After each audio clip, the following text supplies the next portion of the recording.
একটু দাঁড়া ফারিয়া, তুই কি বেরোচ্ছিস? হ্যাঁ মামা, একটা জরুরি কাজ ছিল। আমি পরে ফোন দিচ্ছি। তোর সঙ্গে আমার কিছু আলাপ ছিল। বলো না মামা, আমার হাতে এখনো সময় আছে, তুমি বলো। না, শুনলাম দুলাভাই নাকি নতুন একটা ছেলেকে জব দিয়েছেন। হ্যাঁ, ছেলেটার নাম কি জানো? অর্ক। না, দুলাভাইয়ের এই ডিসিশনটা বুঝলি আমার ভালো লাগেনি। আমি একটা এফিশিয়েন্ট ছেলেকে ঠিক করেছিলাম। মামা, তুমি তো জানো পাপা কেমন।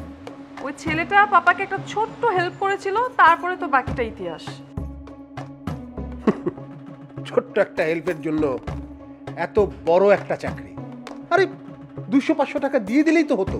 দেখো মামা, পাপার মুখের উপর দিয়ে তো আমরা কোনো কিছু বলতে পারি না। পাপা বড় মুখ করে ছেলেটাকে জব দিয়েছে।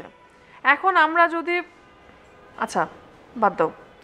তবে মামা, এই কথা কিন্তু সত্য, ছেলেটাকে অন্য কোনো দিক থেকে কিন্তু আমি ছাড় দিব না।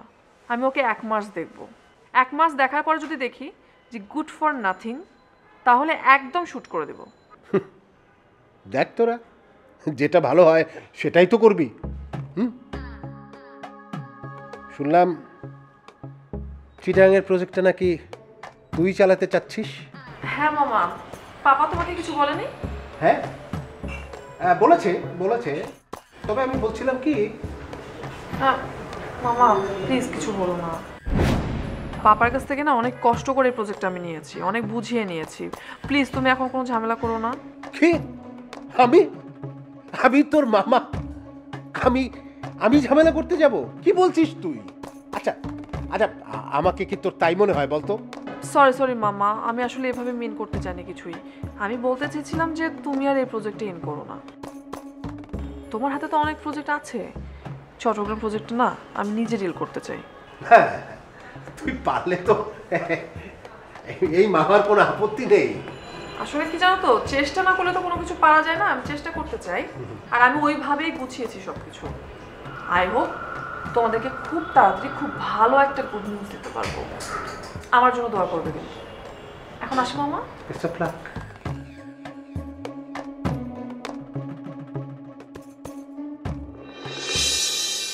ফারজানা, বলো। এদিকে এসো।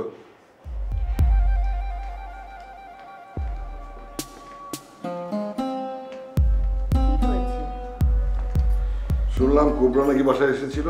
হ্যাঁ, আমি ডেকেছিলাম। হঠাৎ ওকে ডাকলে কেন? আমার পার্সোনাল কাজে একটু দরকার ছিল। ওকেও আজকাল তুমি কাজে লাগাচ্ছ নাকি?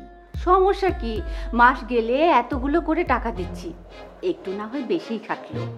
না না, সেটা ঠিক আছে। তাছাড়া ছেলে হিসেবেও খারাপ না, খালি হঠাৎ মাথাটা গরম করে ফেলে। তোমার সাথে চলবে আর মাথা গরম করবে না, এটা হয় নাকি? এই যে আবার তুমি আমাকে খোঁচাখুচি শুরু করলে। ইলিয়াস, তোমাকে আমি আবারও বলছি, নানা রকম ঝামেলা থেকে তুমি মুক্তি পেয়েছ। আর শেষবার কি হয়েছিল তোমার মনে আছে তো? জেলের কথা বলছো? শোনো ফারজানা, যাদের টাকা পয়সা প্রতিপত্তি থাকে তাদের মাঝে মধ্যে জেলখানা যেতে হয়। এখন ব্যাপারটা হচ্ছে বন্দিশালা তোমাকে বন্দি করে রাখতে পারছে কিনা।